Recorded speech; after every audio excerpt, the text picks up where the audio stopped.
Hey everyone, this is Hotform here. Today we're going to be watching some arena games that I played on my Affliction Warlock. I have a variety of games today, some in the 2 vs 2 bracket at the start here, and at the end there's going to be some in the 3 vs 3 bracket as well, with a few different players. So in this first matchup here, we're looking at Ruins of Lordaeron. And we're just handing out the Hellstones right now. You can see some of the chat going on. I'm playing with a Restoration Shaman. They have Hex, which is the main kind of support that they can use to help you get a kill or something against a healer team, is hexing after your fears because it doesn't diminish. Otherwise, they have Interrupts and Purges, which are helpful to be aggressive, but they're not going to give you a lot of DPS support, so you have to keep that in mind. And they also do need a fair amount of protection when there's a burst team going on them, because Shamans can die just as quickly as any other healer. In this first matchup here, it looks like we're going to be facing a Retribution Paladin and an Unholy Death Knight. So a team like this normally goes for the healer. They don't really have a smoke bomb or anything like that, so it's pretty tough for them to get a kill on me unless they just line up their CC perfectly and my healer kind of screws something up. But I'm going to get a Howl of Terror on the Retribution Paladin here at the start. I'm just trying to get him as far away from the Shaman as I can at the early bit here. He's got his cooldowns up already. I don't know why he popped them. That was kind of early. He hodged me after I Trinketed the Repentance. I Trinketed the Repentance because I wanted to stay on him, and since I figured that was the only thing they were going to hit me with. Now that he hit me with the Hodge to try to stall me a bit more, that meant that they aren't going to Hodge my Shaman, so that'll buy him a bit more time. My strategy is basically not to CC the Death Knight at all. I'm not even worried about that. A Death Knight has way too many fear breaks to really do that reliably. I'm just trying to put out as much damage on the Ret Paladin as I can.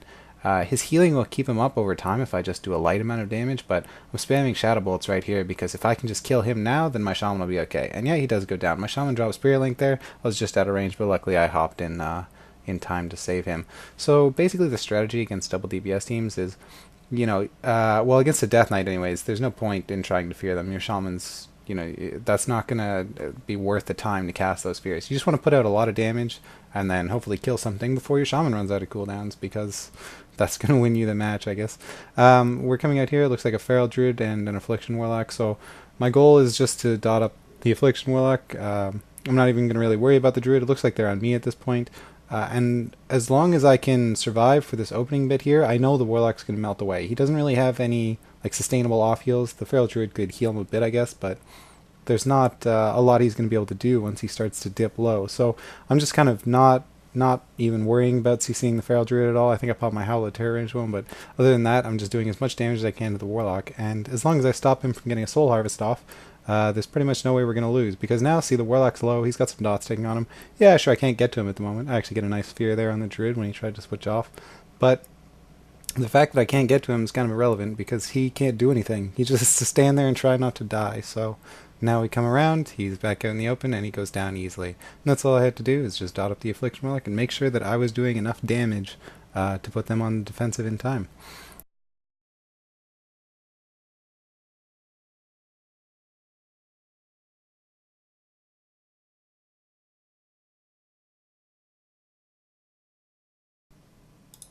So as we're coming into this next arena here, we're coming in hot. The battle's actually just starting. It looks like it's going to be myself, a Restoration Druid, and an Arms Warrior against a Wizard Cleave of Shadow Priest, Warlock, and Restoration Shaman. So I'm not really at risk. Wizard Cleaves, they don't like to go for the Warlock. Sometimes they're going to put some dots on me or something. Maybe they'll burst me if I'm super out of position. But most of the time, I am just going to play very aggressive, because I'm under the impression that they're not going to attack me, or at least they're not going to switch me with any reasonable amount of pressure. And I have things like, well, in fact, actually, looking this arena, I don't have Soul Link on, so let's be glad it was a Wizard Cleave, I guess. Hopefully it's one of my first of the day. Not a common error, but anyways, I should have Soul Link, and I have Shadow Ward, I have Portal, things like that. So it's really tough for a Wizard Cleave to kill a Warlock. Maybe they can kill my pet or something and then try to do it, but for the most part, they're just going to go for the Warrior and the Druid, because those are the realistic targets. So for my part, since I know I'm not really at risk, I'm just going to make sure that I am kind of the most powerful person on the field. I'm going to make sure that I'm always doing something. I'm not going to be sitting around faking for spell locks or anything like that. I am just going to cast as many things as I can and do absolutely as much damage as I can. And when I see opportunities, I'll line up some CC. I got a nice focus spell lock on the Shaman there to start up some pressure. My team is melting a fair amount, though. I mean, a team like this, they have quite a bit of pressure. So my warrior has to back off a lot of the time, which is unfortunate, because I don't. I get to just sit there and cast things, so I kind of want to keep attacking the same target. The main focus for us is going to be the Shadow Priest. The Warlock, I mean, we could kill him, but we just happen to be going on the Shadow Priest this time, and it works out fairly well. Going on the Shadow Priest limits more of their damage, I'd say, and it's generally someone that you can feel more successful putting damage into, but leaving the Warlock unchecked will mean that they can get a lot more CC off. I don't really like this Warlock's positioning. He's sitting so far in the back, and we're not attacking him that much. I do have some dots on him, but the Warrior is only really engaging him when he pushes up really far, but they're not going to get much done if they don't ever try to claim the center from us. A Wizard Cleave should always be looking to have the open ground. Because with a melee, you're going to do better on the poles. You can line of sight stuff. With a Wizard Cleave, you just want them to be in the center so you can spam so much damage into them that the other team has to retreat. So when they're sitting back like this, my Druid gets to control the center, and then he gets to do a lot more unchecked healing because he's not getting feared or anything like that. So, it's kind of a longer match facing a Wizard Cleave. They definitely have a lot of ways to get out of dying. I'm going to Howl of Terror the Shaman there, and then he Tremors. I knew he had that up, so I Death Coiled him immediately as he Tremored. I killed the Tremor, and then I feared him again. But it looks like my warrior is getting really low, so unfortunately our pressure is going to have to drop for a bit while he goes back and gets topped up. He's coming back to the battle now, and I'm just keeping my dots rolling. Like I said, see, I mean, the warrior backs up. That's their target. I am getting dotted now, but yeah, I'm at like full health. My pet's getting dotted too, actually, so kind of glad I don't have Soul Link on him. But the Shaman's down to about half mana, and I mean, these are the things you have to be looking for. It can feel really slow sometimes when you're facing a team like this, and I mean, we do have good pressure going out sometimes, like the priest's getting really low here, but a lot of the time you're looking to win the mana battle. So if you can see that the other healer's down a half mana, just let your healer know that. Make sure you're keeping him down that low. If he starts to gain mana back, then check out what's happening. Why is he gaining mana? I got a Drain Soul going on the priest here, though. The Shaman's casting Greater Healing Waves. I get a Spell Lock on that next one there. So hopefully I can take him down here. And there we go. Drain Soul finishes him off. So that was a nice kill for us. The Shadow Priest goes down pretty easily, and a lot of the time I find Shadow Priests like to switch out of Shadow form and heal themselves when their healer CC'd. If you see a Shadow Priest doing this, just keep damaging him.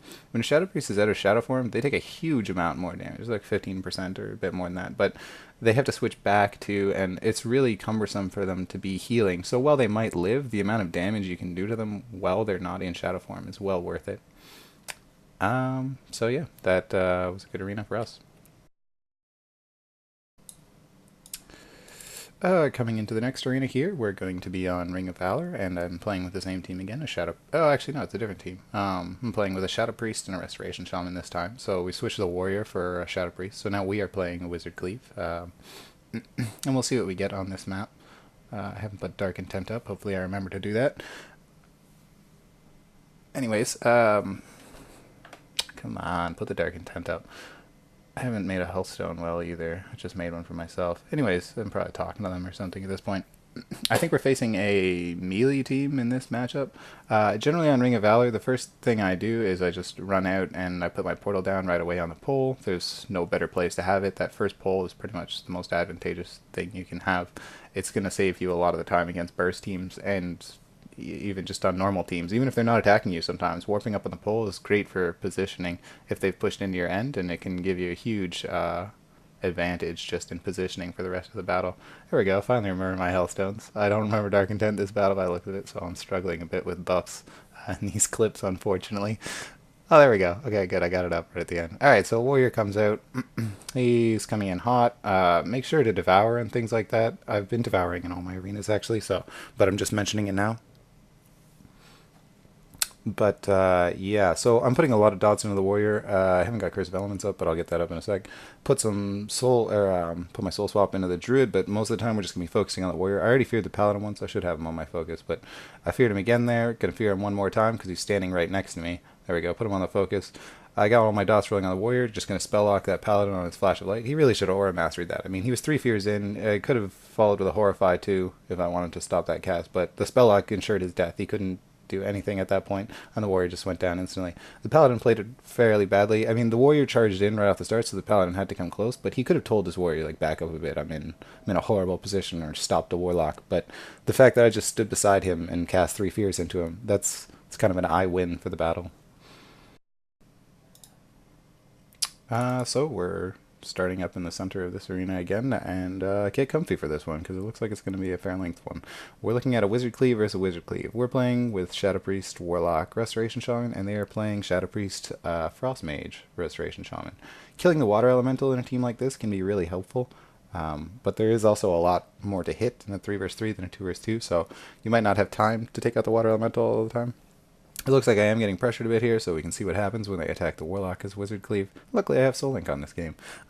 But they attacked me, and yeah, see, I put my Shadow Ward up, and I poured it back, and I was like, yeah, maybe I got to, like 20-25% health. But it wasn't that big a deal, and my Shaman didn't even have Earth Shield on me. As soon as he put it on, I was like, alright, I'm okay.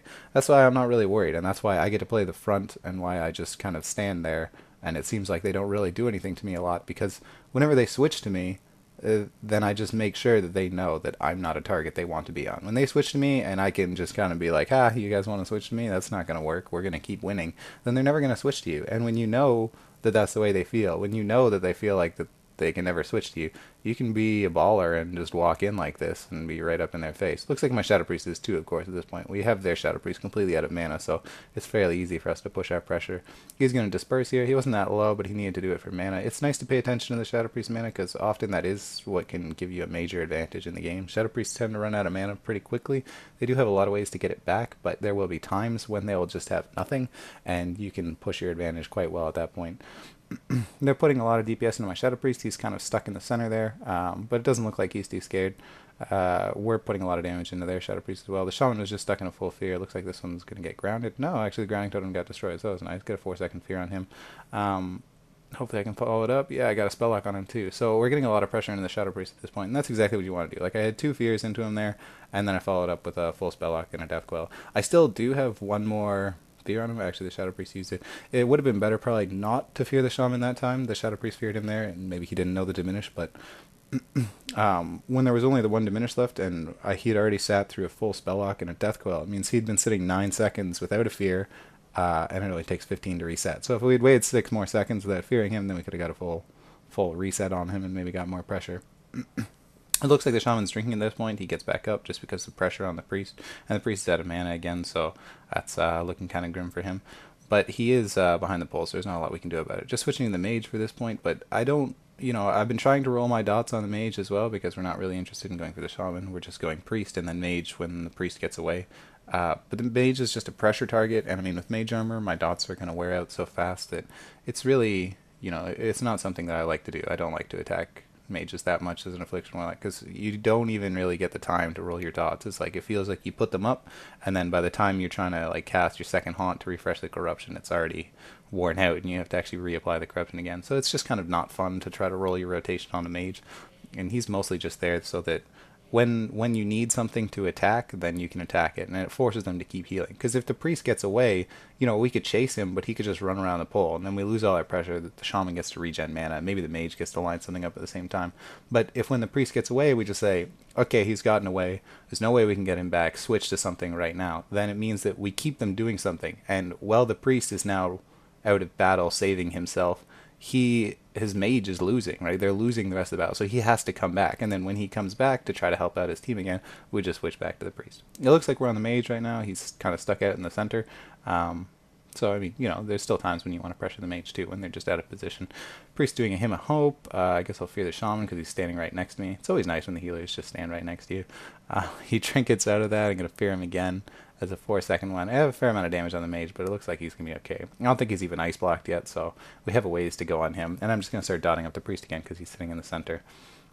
It looks like the Priest switching to my Restoration Shaman. Again, see, it's like the fact that I'm standing right here and I'm the only target, maybe now they'll switch to me because I'm literally the only thing standing here. But even so, I'm just going to cast into him. Like, I don't care what you're going to hit me with some Mind Spikes. Go for it. My Shaman's got me. There we go. I get healed up a bit. But it's like, I'm just rolling damage on them. And as soon as they see that, okay, yeah, attacking the Warlock's not going to work, I know that they see that. I know that they see that attacking me isn't going to work. So then I just keep playing right in their face. And then they have to either control me or let me do my thing. And chances are they're not going to control me because most of their control has to go into the healer, my healer, if they ever want to land a kill. If they spend the whole time controlling me, they're not going to get much done. I get a nice spell lock on the shaman there, but he's getting pretty low. He's going to have to spirit link, so at least we got that cooldown out of him. Shaman gets full hex too, so we have a fair amount of time to try to line up some burst here, and this is a good opportunity. It looks like my Shadow Priest is getting pretty low though. My shaman was sheeped. He's just coming out. He's going to drop a spirit link. It looks like the Shadow Priest in it, so that's good. Their Shadow Priest healing himself. Like I said, this is one of those times where you just sit there and just put damage into him, right? It's like, I had a spell lock up. I might have been able to spell lock his flash, but I'd much rather save it for the shaman. There's pretty much no point when I not want to use my spell lock on their healer, because that's really the only way you're going to get a kill against a wizard cleave, is like a perfect CC lineup. So that's kind of what I save my spell lock for. There is the occasional time when, of course, I use it to stop their DPS or something, when somebody's just casting in my face and I don't want them to do that. But 99% of the time, I'm only going to be spell locking their healer, because that's the only way we're going to kill something. So we got the Shadow Priest out. Nice here. I'm going to follow up the Fear on the Shaman with another Fear. Death Coil the Shadow Priest. I don't really like that choice. Probably put a Death Coil into the Shaman. Looks like he dispelled UA though, so it's going to give us a bit more time to put some pressure up. I get counterspelled. It's the first one of the match. That's why I just hard cast the whole time, because yeah, so what, I got counterspelled. Okay, it wore off already, right? Like, that's no big deal if I get counterspelled most of the time. And chances are they're not going to do it to me. So if I spend the whole time fake casting, I'm not going to get anything done. But when I recognize the chances are they're just not going to interrupt me, then I can get a lot done. Looks like they're switching to me again at this point, or the Shadow Priest is. Shaman's sitting in the center, so I'm just going to put some dots on him. But I don't think that's going to get too much done. He is actually getting pretty low, though. It looks like my Shadow Priest got a nice Mind Blast into him as well. Just keeping my dots rolling on the Shadow Priest. Like, this is a good point right here. I probably should have popped my Demon Soul, actually. I think I was a little lax with that for this arena, because they're both dotted. I got a nice Drain Soul on the Priest. Let's see if I can finish him off. He's flash healing himself right in the face of Drain Soul. Honestly, Drain Soul, it doesn't do that much damage. It goes through the poles and stuff like this, which is nice, and it does reset the duration on your UA every time it ticks. But I find a lot of the time it's just good because it makes people panic, and they don't really know what to do. They're saying, oh my god, stop the Drain Soul, but it's not even that super threatening anymore. It ticks for like 10k maybe. But it certainly can make them use up things that they wouldn't have otherwise. And, I mean, it gets a kill sometimes, too, when they run through a pole and you can't hit them otherwise. But it looks like they got topped up. Their Shaman is down to 20k mana, though. So, I mean, like, while this is, you know, is kind of a slow-paced arena, you're just looking for a kill opportunity, you do still want to be playing the larger game. While you're looking for a kill opportunity, as long as you can make sure that you are being more aggressive than them, putting out more damage, you're going to win on mana. So that's like the long game that you're playing. You're trying the whole time to set up a kill, because if you can burst someone down, you know, that's what you want to do. And that's also how you make them waste mana, is by making them panic.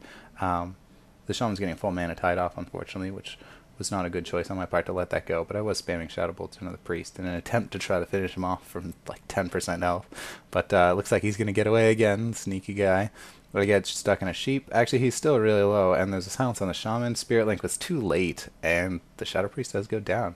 So that's a victory for us, and we pretty much won on mana. I mean, the Shaman went down to like 0 mana. He mana tied it at the end. He had about 10k left, but my Shaman still had 60%, and that's just the damage done adds up over time. So hopefully you guys enjoyed the video for today, and I will see you next time.